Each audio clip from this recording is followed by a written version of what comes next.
Hello out there. Max here, co-founder and chief growth officer at Influx Marketing. And today we're at the Aesthetic Society meeting here at the Miami Beach Convention Center. This is the annual meeting of the American Society for Aesthetic Plastic Surgery. Every year I walk the aisles and I end up spending most of my time chatting with industry peers and marketing-minded physicians, and I always walk away really feeling like I have my finger on the pulse of what's happening in our space. So this year, I thought it would be fun to take it a step further and have those same discussions that I always find myself having, but do it in a podcast format so that I can bring them to you at home.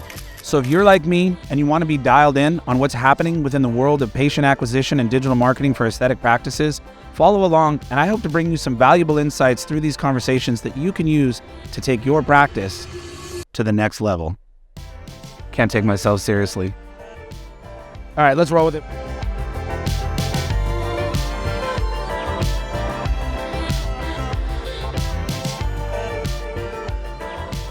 All right, we're back, and I'm joined now by James Turcott, who is a partner at Skytale Group based in Dallas, Texas. James, thanks so much for joining us. Thanks for having me. I appreciate it. A little bit about Skytale. So for us, we do two things: management consulting, and we do M&A advisory. So what that means is our goal as an organization is to grow and scale our clients from a financial perspective and ultimately get them full value for what they've built along the way, meaning sell them to a private equity group or an MSO backed by a private equity group. And so, we kind of say grow, scale, sell, and that's kind of where Skytale was kind of born from. Was, we saw an opportunity within this space of these, med spa or plastic surgeon groups that kind of grow, but then not understanding that they could exit. And so we present that opportunity to them and again, get them kind of full value for what they've built. And that's what Skytale's kind of been built on. It's an awesome service, and obviously one that's probably in high demand right now with all the consolidation that's happening within the world of aesthetics. And I appreciate that introduction, and I want to unpack that a little bit more there, because I understand, I think most of what you said. I even have some questions, but I know our clients often ask us, hey, I'm considering, or I've heard about this colleague of mine, exited, and what do you think, and do you know who I should talk to, or I am talking to this person, and we end up sort of sitting in between. It's not our role, strictly speaking, but we end up sitting in between a lot of these things and being consultants, so to speak, or sort of advising lightly. Yeah. We do also, I have a lot of friends and colleagues also on the buy side who are looking for practices, and they ask us if we know of anything, and we have not really played the role of brokering or connecting, but we are looking to advise. We're looking to just steer our clients in the right direction. It's not what we do, so we just want to make sure they're talking to the right people. Absolutely. And so I hope in this episode to kind of pick your brain and bring our clients and our audience a little bit more insight as to into this whole process of all this consolidation, what it looks like, how it unfolds, and really what you're looking for, so they can determine whether that might be a path for them and what they need to do to be ready for that. Yeah. There's a lot to unpack there, right? So, for us, our first question is, what do you want your life to be post-close? Meaning, a lot of the times, if not every time, the buyer is going to ask our client to stay on at least 4 to 5 years post-close, right? So you're going to continue to do what you're doing for probably 4 to 5 years. There's some circumstances where maybe a little bit less, but ideally, if you're a provider within your practice, they're going to want you to stay on. And so understanding your timeline is the first thing, right? So when someone comes to us and says, should I exit? It's okay, well, work backwards. So start 5 years out and say, okay, can I work for another 5 years? And if the answer is yes, then okay, you can maybe keep going. If the answer is like, I want to be done in 5 years, well, might be a good time to start considering that. From the space perspective and the buyers and the activity in the space, it's been a very active space. So we get calls all the time that our clients were approached by a private equity group that, wants to put an offer in. Our conversation ends up being there are several buyers out there that are looking for a business like theirs. And so our goal is to get them full value for what they built at the end of the day. And so how do you do that? Our goal is to create through our, investment banking process and taking them fully to market to create almost like this bidding war at the end of the day, because you want, them to kind of understand that the value is what they built. They worked really hard for that. I mean, a lot of them are 20 plus years in kind of their role. And so why should they say yes to someone off the street that said, hey, I'm going to give you an offer and okay, let's keep going, versus doing your due diligence, understanding who you're partnering with post-close, understand what your life's going to be like, understand how you can kind of continue to do what you're doing, but take some of that administrative headache off of you. And so all these different aspects are questions that you should be asking to the buyer, and questions that we ask on your behalf to the buyer to help our clients kind of understand, what am I getting into, and is this the right time or situation for me at the end of the day? Yeah. Makes sense. Again, lots to unpack here. And I think some people probably have a good feel for this if they've done any M&A in other industries. And I used to actually work in investor relations. Oh, cool. I was in the family business. It was actually in the natural resource space in Vancouver, Toronto. Oh, wow. There was a lot of M&A.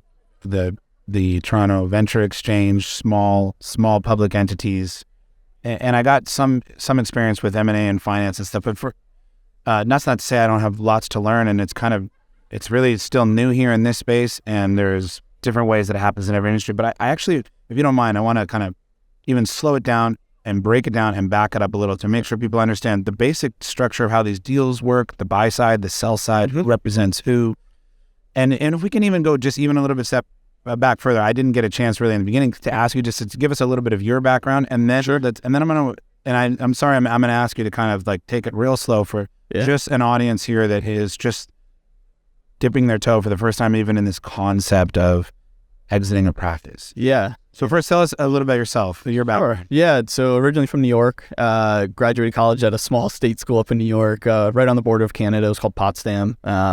I moved down here in 2016 to Dallas, and have been here ever since. Started my career in the FP&A department, prime lending. It's a mortgage lending firm. From there, got my toes wet in financial analyst role with them. And from there, I made the jump to Skytale. I ended up being Skytale's first hire back in 2018. Been with them ever since, helping grow the firm.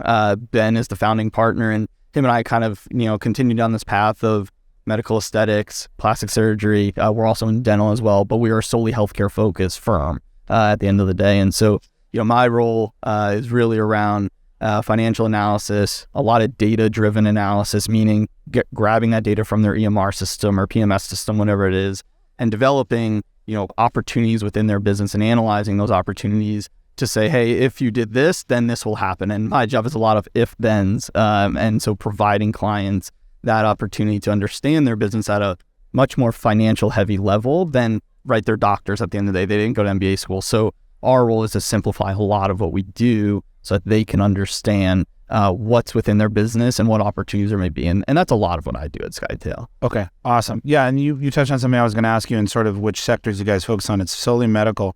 At what point did you enter into aesthetics? So Skytale was in aesthetics when we started. So it was dental and aesthetics.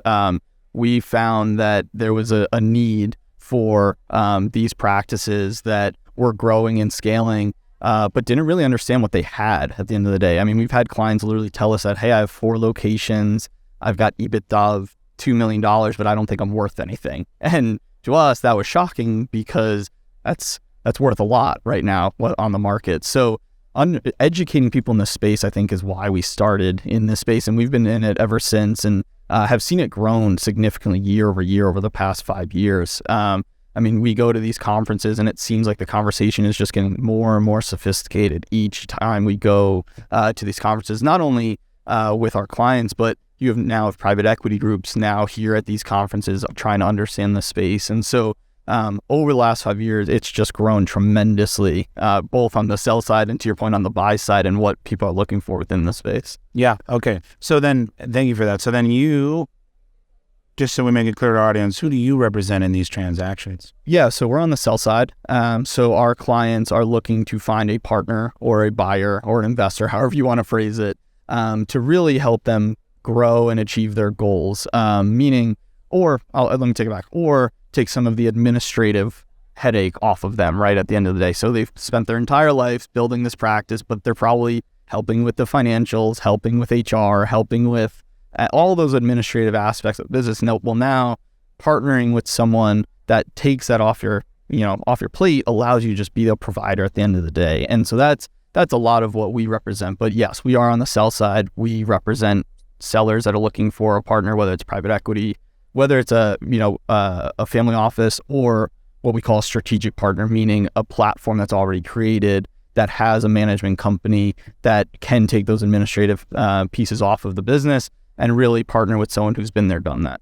Okay. And when you said at the beginning, there's kind of two parts. You said management consult. Is that what you said? Management consulting And sell side M&A. Sell side mergers and acquisitions. So the management consulting though, is that, correct me if I'm wrong, but is that not largely in preparation for selling? That's the goal, right? I mean, our ideal client is someone who has maybe 1 or 2 locations and wants to scale or wants to grow, whether that's within their own locations, whether it's an expansion within their one location. Ultimately, they want to grow, add providers, add services, really grow top line revenue and their EBITDA. If they want to become multi-site, we help them kind of build out that second, third, fourth. And what I mean by build out is create financial performas, help get bank debt funding. So a lot of the financial aspects of scaling, that's where we sit. So we're almost like that fractional CFO seat at the end of the day, and kind of help them scale responsibly, right? Scaling's fun. Scaling is a ton of fun for them. But we want to make sure we do it responsibly.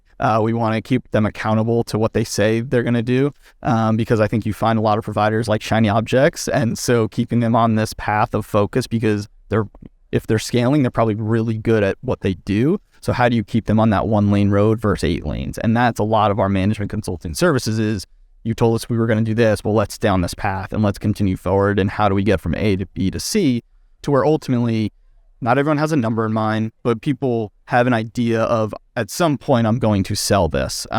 Whether or not they know the value of what they're going to sell it for, I think, 50-50 for our clients, but there is that mindset of I'm growing for a purpose of selling it at some point. Okay. If someone, you mentioned you can sort of be their partner, help them scale, even look at debt financing. If someone wants to scale and they're not looking to partner or sell, and I want to get into that with you a little bit, the terminology we use around partner versus selling and how they're the same and how they're different. But if they're not looking to partner / sell and they want to scale, can they work with you and access financing and or debt financing and go that route? Absolutely. Okay. Yeah. So our, when we have a client come on, we do, an all-day deep dive meeting with them. And so understanding what their goals are, understanding where they've been. So how have they gotten to this point today? So really dissecting business and then, whiteboarding out, hey, this is step 1, 2, 3, 4, and we're going to need debt here. I mean, we may run into a wall here. So that's the other thing, if they scale too quickly, well, then you can't go and get debt because your banking ratios, and without getting into the weeds, get out of norm. And so that prevents you from scaling. So really mapping out that growth is key to understanding where our clients are going. But from a bank debt, yes, we help put together those bank packages. There's 1,000 files to get transferred back and forth. And so we help, help on that front and, have connections within the space that, of banks that like the medical aesthetic plastic surgeon, kind of healthcare space that, want to fund some of these. These people that are looking to fund that, you said kind of healthcare, is the common denominator that it's elective healthcare, that it's fee for service, cash pay? Yeah, I mean, the fee for service is huge. We, from a banking perspective, from a private equity perspective, just how people view the space, not having that insurance component goes a long, long way for a lot of discussions. It's a high margin business as well with that piece. So, we see, when I say margin profitability, mm-hmm. We see margins somewhere in the 20 to 25% range for some of these practices, which is within healthcare one of the highest that we see across the board. So when banks or private equity or whoever look at it, there's less risk with some of these businesses because they are such a high profit margin business. The same commonality for us in our clientele at Influx, where we primarily serve aesthetic practices, that's plastic surgeons and med spas. We have some clients in other medical verticals, and there really tend to be those at the top of their game that have broken free of the insurance game and are looking to have a fee-for-service business, and that's the common thread. Yeah, but otherwise it's aesthetics. So kind of probably I think there's a lot of similarity in the clients you serve, where maybe it's someone outside of aesthetics now and then, but that's going to be the consistent common denominator. 100%. Okay. Yeah. So one route could potentially be doing debt financing, working with you as a partner, scaling. What's the difference between when you have a PE or family office versus a platform coming to work with you? And do you think it's better when someone partners with a platform versus PE that maybe doesn't have the support system? Because obviously they might have the capital, but are they then just off trying to find the next deal and don't really have time to support? Yeah, great question. So, when we talk about a platform, I'll say there's a requirement to become a platform, meaning private equity, if you're going to become their platform, probably is looking for about $3, $4, maybe even $5 million in EBITDA at the end of the day. And so if you fall below that threshold, it's very hard. The platform, sorry, I want to make sure I understand. The platforms are looking for that, you said? They are. And they're looking for north of probably $3 million in EBITDA. 3 to 5 would be a good mark for them. Some we've seen come down to just get going and start their platform. But that's usually the general range of almost free cash flow that's available to the business to where they feel comfortable starting that platform at that level of EBITDA. The reason being is they are going to have to invest. When they bring on that partner as a platform, they're going to probably have to hire a support staff along the way for that management company. And so they need that significant level of EBITDA to reinvest within the business. So that's why, a platform is kind of looking for that. Strategics are a little bit different because they already have that CEO, that CFO. They already have their regional teams, however you want to kind of phrase it, to where they can now almost plug into your practice. And when you sell to a strategic buyer, they're able to say, hey, this is our process, this is our system, these are the things we do. And at the end of the day, if you feel they're the right partner, it should be fairly easy to kind of plug into them from a partnership perspective or a strategic perspective. Okay, that makes perfect sense to me, except for I want to make sure I'm understanding the strategic aspect makes sense. And I would love if you would give us an example, but will you also kind of walk us through sort of when you talk about a platform versus strategic, how do you define those as different? So platform is a private equity group that doesn't currently have any practices within the space. So they're looking to get into the space. And so their platform is really the first investment they're making into the space. Okay, so that will become the hub. That first one will become the foundation. Correct. And so they need to draw off some of that cash flow to begin to build what will then become an MSO. Correct. That can then strategically partner with future. Correct. Yeah. So you're just talking about whether or not you're the first sort of investment within their fund at the end of the day. And so they leverage debt and equity as they continue to grow. But yes, you are that first investment for them. And then they're also probably looking back at that first acquisition to help them build those services out. So, and that's why that $3 to $5 million in EBITDA is kind of the range, because if a business is doing that sort of EBITDA levels, they most likely have some sort of management team already built out within their organization that private equity group can leverage and really start with and grow with. And so to your point, a building block. 100%. Yep. Yeah, we've worked with practices on both sides. We've had practice that was the first acquisition, and then we've become a big part of the marketing engine of that. Mm-hmm. We've had practices where they've already got a marketing engine, and they're plugged because they're coming in as strategic, and then they want them to plug into that. Yep. It is whatever it is in each direction. But obviously, that makes a lot of sense. They're either looking to build it or they've got it. And if they've already got it, then they're looking to bring efficiency to your practice and by leveraging all those. Absolutely. We've seen it a lot in dental. I used to do actually more work in dental. Well, we're in dental. DSO model is. And it's identical. I mean, I'll say it's very, very close. DSO, MSO, the same strategy and the same thesis kind of goes, you have insurance now, though, versus fee-for-service, right? Dental versus the aesthetic space. And dental insurance even insurance-based practices are really still pretty similar in many ways. They are. Yeah. When you talk about a family office, that's essentially the same thing as PE in this case, looking to build a platform. It is. Any real difference if you're getting acquired by a family? Not necessarily. Really, the money, where the money comes from at the end of the day is really the biggest deal. We'll say family offices we do see can maybe move a little bit quicker because they don't have that huge investment committee that they need to kind of go through. But there's no real major differences when you think about a platform, and if you did a platform with a family office versus a platform with private equity, they're kind of the same concept. Okay. That makes a lot of sense. Now, how many of these practices do you come across that have no idea what their EBITDA is? A lot. I mean, we had an example at one point. We had a client that said, "Hey, I've had I think it was 3 or 4 locations.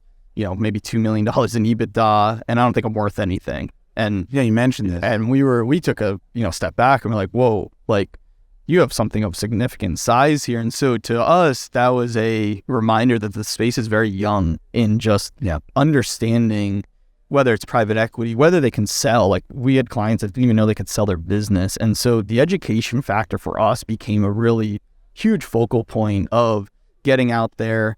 We do an all-day M&A workshop and have clients kind of come in and source kind of other contacts. And so have people come in, have them just understand that process, understand what's out there. And yeah, we've seen the space be very, very young in that mindset and the sophistication of knowing what my practices are worth. And so the moment that I think people understand that and businesses understand that, well, now you have businesses that say, hey, I know if I grow to 2 million EBITDA, I can sell for X value. And I know that that's out there. And now you've kind of created this track of a sort of saying, hey, when I set out and I start to build my medspa or plastic surgery practice, these are the steps that I'm going to take, whether that's multi-site, whether that's one site. But I know that if I'm going to achieve a certain level of value, I need to get to this level of EBITDA. And that's kind of the education within the space that we're working through right now, and having people understand that that is a possibility. You help them set those goals. 100%. And when you said you're doing a lot of analyst work, that's kind of what you're doing, right? You're dissecting what's going on in the practice, where there are, when you said earlier, there are opportunities. I mean, here, we have an opportunity to close this gap to make you that much more valuable, that kind of stuff. Absolutely. Yeah. I mean, we try and close if someone says, hey, I want, $10 million at close, and we say, okay, well, you're at 7 right now. How do we get to 10? And then, yeah, to your point, we dissect that business and we say, okay, where can we, marginally improve over time? And maybe they need 6 or 12 more months, but at least gives them a roadmap of, you're not quite there. This is what you need to get there. Continue working and we'll get you there, over time. And once they get there, then they kind of know and they have that mindset that, okay, I can achieve that goal. Okay. And then you'll help them get their finances in order and figure out what their EBITDA is if they aren't figuring that out. We do. Yeah. So we do kind of that valuation piece. Yep. Will you define EBITDA for those who don't know? Sure. Absolutely. It's earnings before interest, taxes, depreciation, and amortization.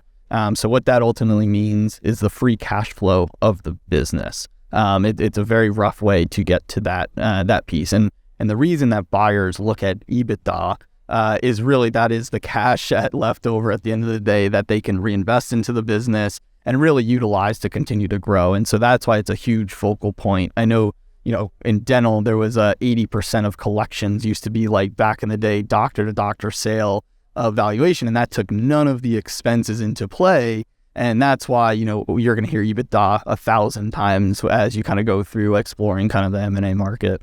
Okay, so in other words, there's a lot more to it, but you could look at it as the profit. 100%. Right. Yep. You could say this is what you're spinning off as actual profit that's not having to go back into paying your costs. Exactly. How do you, and there probably is a number of ways to go about this, but how do you factor in what the doctor is paying themselves into the... Yeah, great question. So probably our first or second question when we start working with someone is, how do you pay yourself?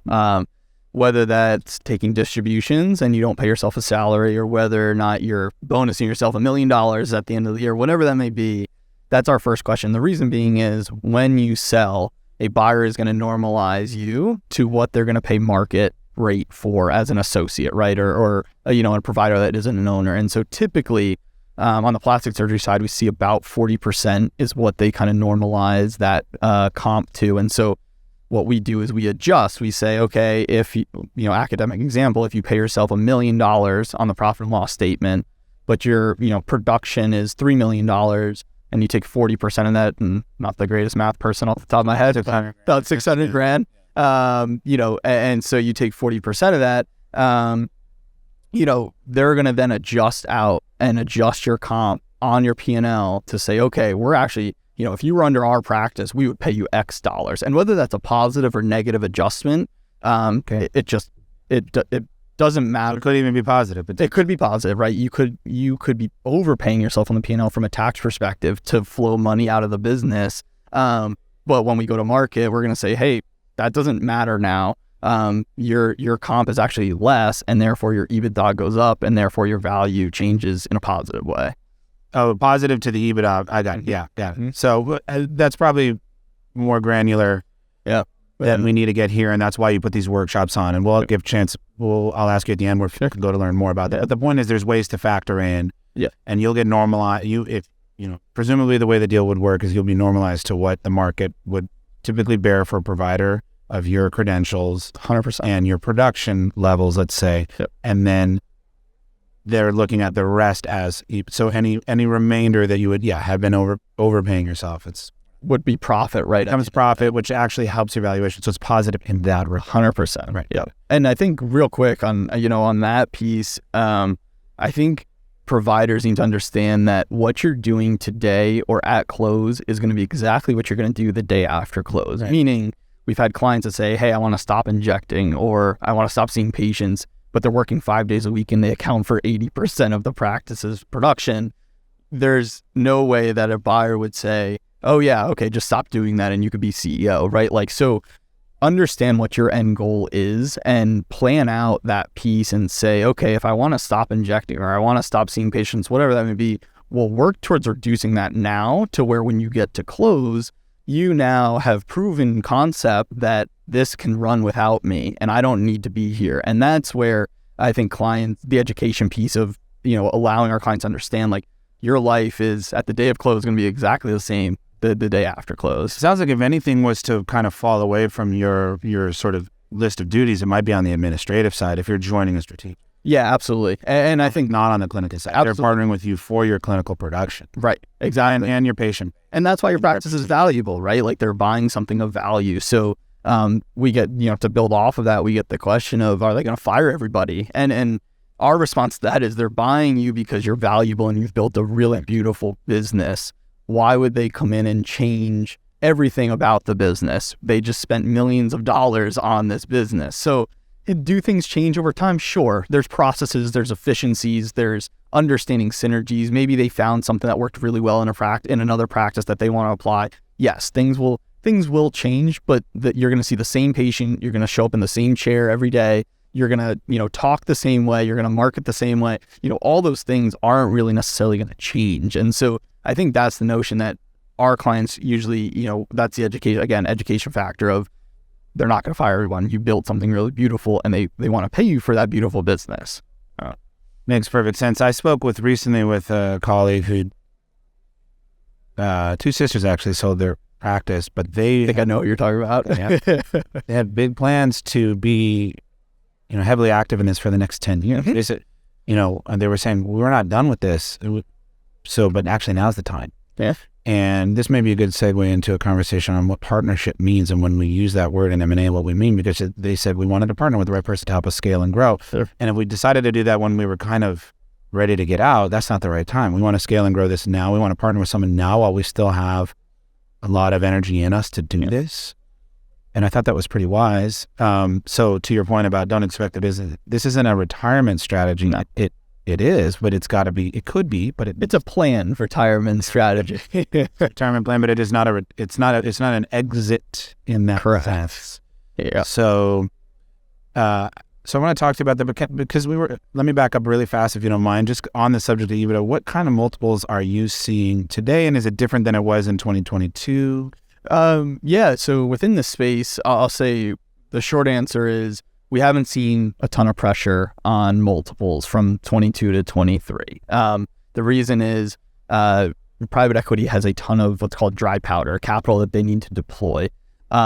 Within medical aesthetics, plastic surgery, we use the word recession resistant because we're still seeing repeat patients. We're still seeing increase in patient flow, increased interest in the space from a consumer perspective, to where that profitability hasn't really dipped a whole lot. Is there inflation? Yes, but I think there isn't that pressure of profit that now private equity is looking, where can I deploy these funds in a healthcare space that is continued to grow even through these, economic uncertainty times. So that's why we haven't seen really a whole lot of dip from a valuation perspective, which is exciting for the space too.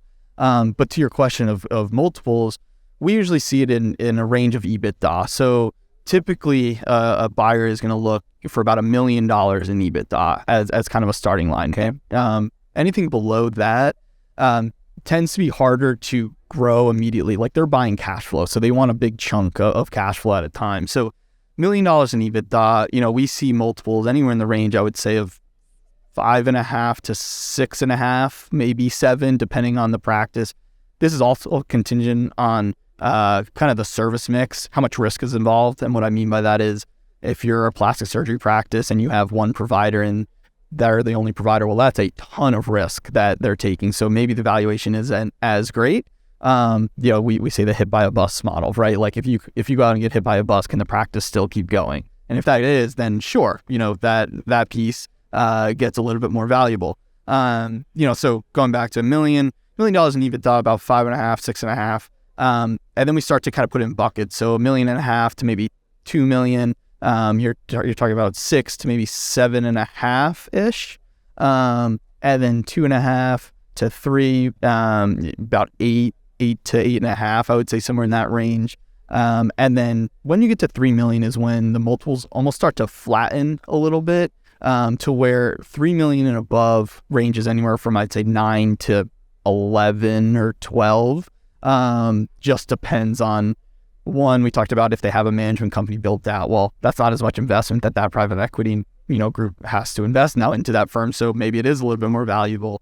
But yeah, that's kind of where you see the flattening of kind of those multiples, to where you don't really bump up more than 11 at the end of the day. Obviously there's groups out there that I think, there was a group that recapitalized and sold for a massive multiple, but for the most part, 11 is usually where we see it cap out, I'd say.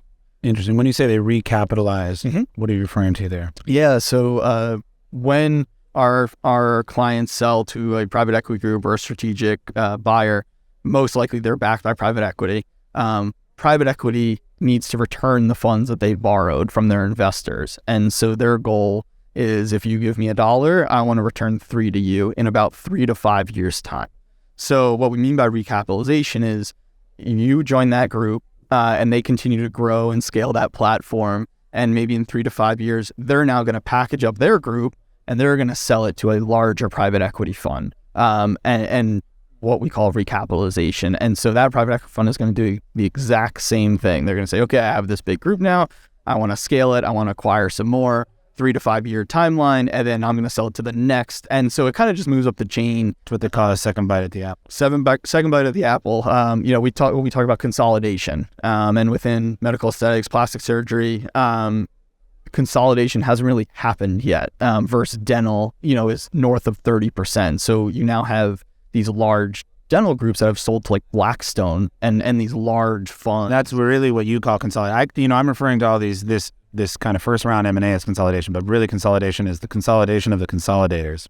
Yeah, I mean, and that's where we'll end up with just 5 or so groups really doing this. Exactly. Huge level at the Aspen dental level. 100%. Yeah. Right. And so right now you have all of these providers that, built their med spas, but private equity now is just getting in. So that runway, and people ask us like, how long do I have?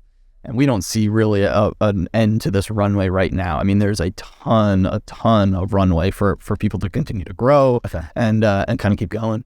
Okay, so that gets us into this question about partnership. It's a perfect segue, although I do just want to comment quickly that I hear people kind of just loosely always using this 10 multiple on EBITDA. It's about 10, it's about 10, it's about 10. In almost every industry, I feel like, too. So it's really helpful to have that tiered kind of ranges that you gave, and I understand it's a framework. It's a rough framework. Yeah. For anyone who's not clear on what we're discussing, is that EBITDA, or that roughly we're talking profit. I would say EBITDA. You say, I noticed you EBITDA. Yeah, I know. I blame it on Ben. I know a few others who say it that way. I'm like, am I saying it wrong? Who's that? Whatever. EBITDA is your profit. A multiple of that profit is what you would be purchased for. So at the $1 million EBITDA level, you'd be looking at 5 to 7. You'd be looking at $5 or $7 million is what the sale would be. And as you have higher EBITDA, that's in higher demand, and you can get a better multiple, maybe as much as 11 or maybe 12. Yeah, and I think the people ask us, should I open 7 locations? And our question is, what's your EBITDA going to be versus your 1 location? Because it's going to be lower for the first few years. It could be, right? There could be pressure put on it. And the value then is, okay, would I rather have 7 locations spitting off $1 million in revenue and maybe, I don't know, $200,000 in profit, so $1.4 million EBITDA business, versus can I just build one massive practice and get $6 million in revenue and spit off that same level of EBITDA. Well, now I don't have the headache of 7 locations and all these people and all these leases and all this paperwork. I just built this massive practice and I'm still getting that same value because it's the same EBITDA at the end of the day. That's the kind of equalizer. Yeah. It's like, what's the 1 location, 10 locations? Well, I was just going to say, Yeah. And I think the question from that piece is, well, then why scale? Like, why go get multi-site type of businesses? And to us, when you scale to your 2nd, 3rd, 4th, 5th location, we call it proof of concept. So you've taken what you've built in the first location and you've now been able to replicate it over and over and over. And private equity loves proof of concept. Okay. Loves a playbook. Well, I was just going to say, so the reverse end, do your buyers want these group, multi-site, or would they prefer one? But I guess if it's proven out, then they like that. Right. And Versus I opened 7 locations just because I wanted to say I had 7 locations and I don't have the same systems. I don't have processes in place. It's all over the place. Versus I have 7 locations and they're all very profitable. And this is the playbook of how we went from 1 to 2 to 3 to 4. We opened with this piece of equipment. We opened with these providers. And there's that playbook. And now that private equity group can say, okay, we now have a playbook. And that might be particularly attractive to someone looking for a platform. Absolutely. I have 2 people I know, one a good friend of mine who had been acquired by a lot of strategics. Approached by a lot of strategics. He had 3 locations. Mm-hmm. But he was looking to be kind of that seed practice for a platform. And he's now got PE backing him to go out and do that. Sure. He's creating the platform. That's great. And he's the CEO of that platform. He's putting the infrastructure there. Yep. So it makes a lot of sense. So there could be some reason. Also, some people are looking to partner because they want to go to multi-location, but they don't know how to do that and they want the support. So Right. they feel you can go do that. Right. And you want to commit to that. It could have benefits, but it may be. And that's our consulting work that we do is, okay, we want to build this, but we want to build it responsibly and we want to build it with all those strategic type of mindsets, as you how to go about it, do it, because you can get into deep water very quickly if you aren't paying attention and you just want to scale for the sake of scaling. And so that's a lot of our job, is to mitigate that risk and have them understand what they're kind of jumping into here. It's so funny. In business, we do tend to scale for the sake of scaling without really thinking about what we're doing. It's fun. It feels fun. Yeah. Hiring and you got cash flow, or is it really cash flow? You have revenue, but really, what's the goal and where are you going and are you heading in the right direction? Absolutely. Yep. Okay, I want to be mindful of your time. I know you probably have places to be. Fun. It is fun. It's really helpful for me to pick. I have a lot of these conversations, but I don't get to just like barrage some of the questions like this. So I appreciate it. And I want to understand, or I want to make sure that also our audience understands what we talk about partnering. So we talked about the second bite at the apple, the next round of consolidation after, say, they buy you. You usually, in all cases, let me ask you, let me frame it this way. Is there a case ever in which a practice is purchased and the physician, surgeon, owner doesn't still own some piece of equity? It's rare. I'll say it's very rare. The reason being is they're a provider at the end of the day, and we call it golden handcuffs. But from a partnership perspective, it aligns people to grow together.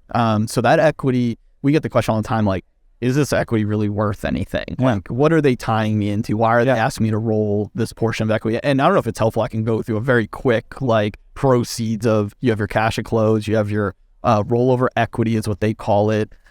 Most of the time, they're going to buy you net of debt and cash because it's going to be an asset purchase sale. So keep in mind, if you have $3 million of debt on the book, that has to get paid off at closing. So real quick, our clients, educating them on, they say they're going to buy you for $10 million, and then you look at that at closing, you have $4 million, and you're like, where did $6 million go in this process? And so just understand where the different aspects of the deal structure come into play and kind of what you're going to get. But yeah, that's kind of that education. If you were going to be purchased for $10 million and a portion of that and you're going to also retain some equity, is a portion of that in equity in the new entity? Correct. Most of the time. $10 million? Of that $10 million, right? So if, let's just say they sell for $10 million, most of the time we see about 20 to 30% is what they're going to ask our sellers to roll.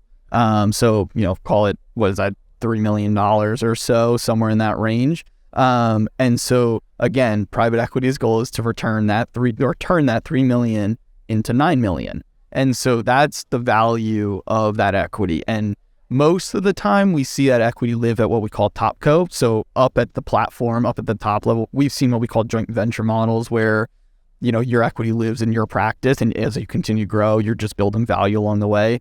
Again, there's 1,000 ways to skin that cat, but the point is that equity is worth something. And the question from our clients is that really going to happen? Like, does private equity actually do that? And do it as in, you say really going to happen, resell what they've rolled up to the next. And monetize that equity that you rolled. And that's the true exit for this search. 100%. Well, I guess they also still need to stick around. It depends. They're going to have an employment agreement. So to your point, the two women that say, hey, this is our 10-year plan. Well, maybe that first group sells, but they're going to roll and they're going to continue to grow with that next firm. There's, sellers that say after 3 to 5 years, I am done. And that's their employment agreement. And they have the option to leave. The hope is during that time that platform understands that, hey, this guy or girl is going to replace that production. I'm going to have to recruit and replace that production. So it gives that timeline for them to understand it. But yeah, there is that option to leave or keep going if you want. If you love what you're doing and you want to, you can roll again. So meaning you can take some of your proceeds and roll the new top co. 100%. Okay. Yep. Yeah, really interesting. So if you do, and if you're the first kind of acquisition to begin a platform, I guess maybe a top co is formed that you then own, and you're the first kind of, and the PE group are the first owners. Yeah, so think of it as a stock, right? Yep. Like, so if you're the first investment at the ground floor, that stock price is $1. As the platform continues to grow, we'll think of it as a hockey stick. So that stock price continues to grow and grow and grow. So if you get acquired or partner with a firm that is maybe 1 year from their recapitalization event, well, my assumption is that stock price is going to be a whole lot higher because they built something. And so your equity, while you roll it, this is a little weedy, so I'll try and stay out of it as much as I can, but let's just say that $3 million got rolled, but they're only a year away from recapitalizing. That share price is a whole lot higher, but they're going to return that to you much quicker than 3 to 5 years. So maybe your return is 2 times versus 3 times or 4 times. So that's on the timetable. And that's a lot of what we do. That's coming into a strategic who's already kind of close to their 100%. Yeah. But so maybe it's less, but you're looking at a way quicker return on that. Yep. And you can roll again, right? If you love what you're doing, you can continue to go. Yeah. And if you're an initial, I just have a few more questions. Sure. I promise I'm gonna let you go. If you're kind of the initial purchase to form a platform, you're looking. I always see people say we really felt like we had to partner with someone to go to the next level. You're then getting some cash and you're getting some portion of the newly formed entity. Mm-hmm. Where does the capital come to go to the next level? It really has to come out of that initial investment. Correct. Yeah. Most of the time. They're not going to then put in more afterward. Right. That kind of defeats the purpose. Yeah. And the goal is, they're investing. They want to leverage the processes probably that you have in place. Again, that playbook, right? And so they see a playbook and they say, okay, I can put capital behind this and I can, the hardest part, I think, is for our clients is to go out and find funding from a debt perspective. So people who want to grow and scale and have something really great, well, if they're ready to take some chips off the table, if they're ready to almost like professionalize their business too, like you have these sophisticated private equity groups who have built massive organizations and have the knowledge to do it. Now, do they have the operational knowledge? No, that's why they're investing in you. It's partnership. Right. And so that's where the partnership comes into play of, I know that you can help us, guide us here. We know the financial aspects of what we're trying to achieve and how can we partner to then grow. So the free cash flow, that's why they're looking, like you said, more like 3 to 5 EBITDA. And that's helping to continue to sustain this central organization and all the admin systems and so forth. But where new capital will come in, whether it's debt or PE-backed capital, is on the new acquisitions that get then attached to it. Absolutely. Right. And then you're just growing EBITDA along the way and more cash flow and continue to roll. Yeah. The last thing I would ask you to share with us is a little bit of what you're seeing in terms of, you made some mentions about, and just because I'm trying to take the temperature of what's happening right now, you made some mentions about practices getting inundated with offers. You talked about how many buyers, this is before we started rolling. Yeah. You told me about how many buyers you have that are out there. I don't know if you're all working with all of them. Yep. What do you tell us about that? Yeah, so I mean, we do have a list of buyers who are interested in the space. Our goal with our clients is to do diligence on those buyers, meaning a lot of the times we hear, hey, I got approached by this group and they gave me this offer and I think I'm going to go with it. And our first response is, do you know anything about this group? Have they built a platform before? Do they know medical aesthetics? Have they been in healthcare? What's the return on that equity? Can they prove what they've done? So again, a lot of diligence is done not only on our sellers, but we do it right back to the buyers and say, tell us about yourself. What's kind of your plan? So from that perspective, yeah, we've seen a lot of interest in the space from a buyer perspective. We've seen the activity you mentioned, the offers kind of on the table. I mean, when when we have a business that's ready to go to market, and we put together a really nice marketing package, tell everyone who they are, what they're trying to achieve, and understand, the value. The activity has been unbelievable. And I think it's just getting started. I think we're in chapter 1 of this. I think we've had groups reach out to us and ask us what do we think about the space, should they get into it, and I think everyone has been excited about where it's going. But to your point, yeah, it's been very, very active. How many buyers did you say there are out there? I mean, I think off the top of my head, we see 150 plus. I think right now I think we have, who we've had conversation with. So whether or not they're fully invested and they want to do it, reverse exploring, but I mean, there's significant interest within this space. And so again, going back to the education piece, that's educating our clients that, hey, you don't have to talk to one person. There's significant amount of interest. And so why not see what's out there? And maybe that partner isn't the right partner. Maybe you like someone else that you kind of get introduced to through our process, right? And so our goal is to present these groups and say, we've vetted these groups essentially and said, we believe in what they're doing, and you should, when we present you, they're going to say, great, like this makes sense from a partnership perspective, and it's a right fit. Well, it's pretty clear from this conversation that money's not everything, right? There's so many ways that this could be a mismatch, and finances shouldn't be the first thing looked at. So I could see why your service is super valuable. But you also mentioned, and you never gave me any practice names, but you mentioned a deal where you said there was some huge amount of offers ranging from a very broad number. Yeah. And I think that, and I said, why would it be, again, this is before we started rolling, and I said, why would it be so different? And you said, there's just the different groups look at it different ways. They value it different ways. So that's another reason to make sure you are coming to work with someone like yourself to hear all the offers. Right. Absolutely. I mean, going back to that unsolicited offer, I mean, if you have an LOI presented to you, letter of intent. So, that's, hey, I want to purchase your practice, and you only have one in front of you. You probably want to take a step back and either have a conversation with an advisor and say, does this make sense? Is this the right deal? How is this structured? What does this all mean? Whether that's legal, whether that's a broker, an investment banker, but have a conversation around that and educate yourself on what you're about to sign and understand what that value is. And to your point of the ranges of value, a lot of times those unsolicited offers are a whole lot lower because they didn't have to go through a bidding process. They didn't have to compete against. They're hoping to kind of buy a pocket listing, right? Right. Right. Let it get put to market. Right. And so, that's where a lot of, our role comes in and getting full value for the business that you've built. Skytale is almost built on that notion of we want to see our clients achieve that scaling, achieve that growing, and at the end of the day, get that full value for what they've built. I mean, I think we say it's like the top 5, one of the top 5 things you do in your lifetime is sell your business. So people get one shot at this most of the time. I mean, obviously there's anomalies, but you should go through a process to understand what that all is. Just too quick. Right. I keep saying one last question. I'm a liar, but so these kind of bank weaknesses we've seen, do you see that coming to kind of impact all this dry powder that's lying around, and maybe people will get a little more shy to be deploying all this capital soon? They beat these groups, or so far it doesn't seem to have.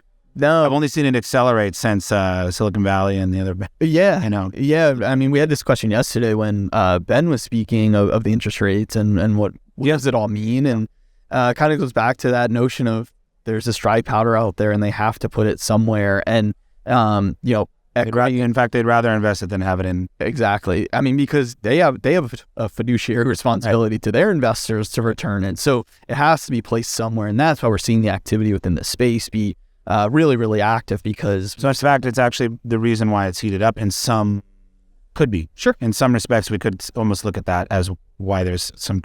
I've definitely seen, because we're kind of right, like I said, sort of at this intersection of some of this activity, and we see real heat up just in 2023 in this. Yeah. I mean, deal wise, I mean, I know within our firm, we're probably going to have a record year of deals that we're going to do, just from an activity perspective. So it's been exciting. I mean, we've enjoyed being in the space. We've enjoyed educating the space and being kind of that voice of, here's kind of the process. So yeah, it's been fun. Awesome. So if people already have an offer, but they haven't, even an LOI, it's not an official contract, they can come to you then and say, hey, can you help me with this? Or if they're even far away from that they want to start thinking about this process, they can come to you at any point. Yeah, absolutely. I mean, our goal is education. So if someone comes to us and says, I have this offer, and we talk them through it and say, I still want to go, great. Like, that's up to you. That's your business. But if you're educated and you understand what you're signing, that's our goal. That is ultimately where we can go to sleep at night and say, okay, we gave them all the information that they needed, and we feel good about They made their own decision. They made an informed decision. So where would they go to learn more, find out about these workshops that? Yeah, so our website has some good information. We post blogs all the time around kind of selling. We do valuations, I'll say for free up front. We want our clients to understand what they're getting into and what that value is. So, we'll sign NDAs and we'll go through that process, but we'll do an analysis on their business and give them insight to what is the value of your business and what do we think at market we can get. Again, that's up to them whether they like the value, don't like the value. Doesn't matter to us, but we want them to know this is generally what you're gonna get. And then we go to conferences all the time. We're up speaking. I know at medspa show with AmSpa, we do an all-day M&A summit. So we invite people who are looking to sell, and it's more of an educational forum of the marketplace, everything we've talked about today, education of unsolicited offers, who private equity is, who a strategic partner is, all those different things. And so that's a really fun day because you get to kind of interact with these people who have considered this. And, we've people again say, I didn't know that this was even a thing. And so that's a really, really cool thing. So we do that. And then, a lot of speaking engagements and moving around the country. So that means, and we didn't get a chance to get into this. We'll have to do it another time. But med spas, I'd love to pick your brain one time in the future about the difference between surgery practices, predominantly surgery versus med spa. But you're representing both, right? We do both. Yep. And we have practices that have both in them, right? Or a plastic surgeon. And I think that's probably the best mix. Yeah. Yeah. It's interesting. Again, that hit by the bus kind of mindset, right? Like if you can sprinkle in some med spa and there's a nice mix there, whether it's 60-40 or 50-50, that ends up being really, really, really, really a nice mix. Cool. Where do they find you online? So we're at skytalegroup.com. It's T-A-L-E, tail. Correct. Yeah. Skytale group.com. Yep. Yeah. Perfect. Thank you so much. We sat here longer than I expected, but it was really fantastic for me, like I said, to just be allowed to barrage you with questions. So really appreciate it. Yeah. Thank you for your time and safe travels back home to Dallas. We appreciate it. Thank you for having us. My pleasure.